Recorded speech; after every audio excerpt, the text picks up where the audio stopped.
A aposta é de queda nos preços do milho. O saldo de contrato na Bolsa de Chicago é alto. A colheita nos Estados Unidos, recorde. Os fundos que especulam nos mercados de commodities montaram a maior aposta na queda dos preços do milho desde 2005, diante da expectativa de uma safra recorde nos Estados Unidos. Conforme relatório, os investidores encerraram a semana passada com um saldo de 83,36 mil contratos vendidos na Bolsa de Chicago, que é onde se formam as cotações internacionais do grão.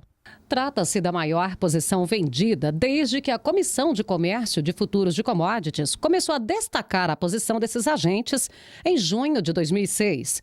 Segundo o relatório tradicional da entidade, a posição vendida por parte dos agentes não comerciais é a maior desde dezembro de 2005.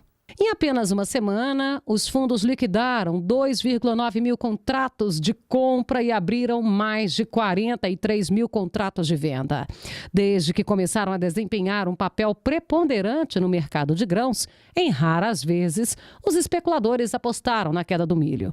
Nos últimos 6 anos, isso aconteceu em 2 oportunidades, em abril de 2010 e 3 semanas entre fevereiro e março de 2009.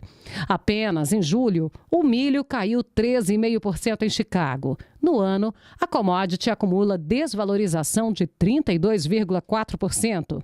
Segundo o relatório divulgado pelo Departamento de Agricultura dos Estados Unidos, 63% das plantações estão em condições boas e ótimas. No mesmo período da safra passada, apenas 24% das lavouras se enquadravam nesse perfil.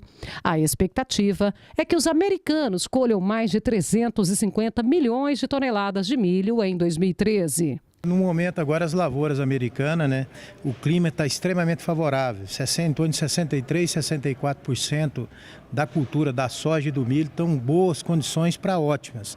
Então isso tudo reflete no preço das commodities do mundo todo, né? Eles têm uma previsão, o último relatório do uso do Departamento de Agricultura americano soltou dados aí na ordem de 350 milhões, mantém 350 milhões de toneladas de milho e no caso da soja na ordem de 90 milhões.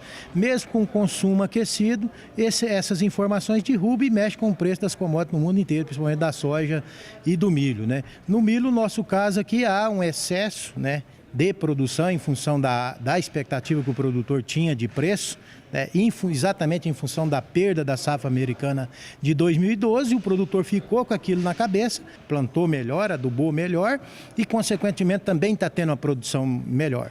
Nos 14 estados que produzem milho de segunda safra, 3 estados têm hoje recorde de produção, que é o caso do Mato Grosso, Minas Gerais e aqui em Goiás. E hoje também nós temos um fator extremamente negativo com a questão do milho, além do consumo, nós somos sabedores aí que o histórico não há possibilidade de ultrapassar 50 milhões de toneladas, com a produção prevista das 2 safras aí na ordem de 79 a 80 milhões de toneladas. Então, se exportar, historicamente exporta em torno de 11 a 12 milhões de toneladas. Em 2012, com a falta de milho no mundo, exportou 20 milhões de toneladas, mas nós não conseguimos fazer isso.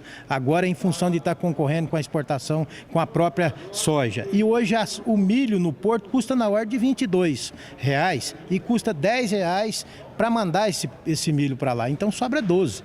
Essa conta não fecha, né? Então, em termos de estoque, em termos de consumo de milho, nós teremos um excedente muito alto, porque não consegue dar fluxo nesse produto aqui, além das deficiências que nós temos aqui internamente com a questão da logística e principalmente com a falta da rede armazenadora aí. Nós podemos citar o exemplo aí do Mato Grosso, né? Sinop, Lucas do Rio Verde, né, tendo problema seríssimo aí com a questão do Nova Mutum, questão de milho aí no tempo armazenado aí na ordem de 15 até 18 metros de altura, quase equivalente a um silo exposto ao ar livre. Já sobre a soja, o balanço entre oferta e demanda no mundo ainda ficará relativamente apertado, mesmo que os Estados Unidos escolham uma safra recorde, na faixa de 92 milhões de toneladas, de modo que a margem para perdas é pequena.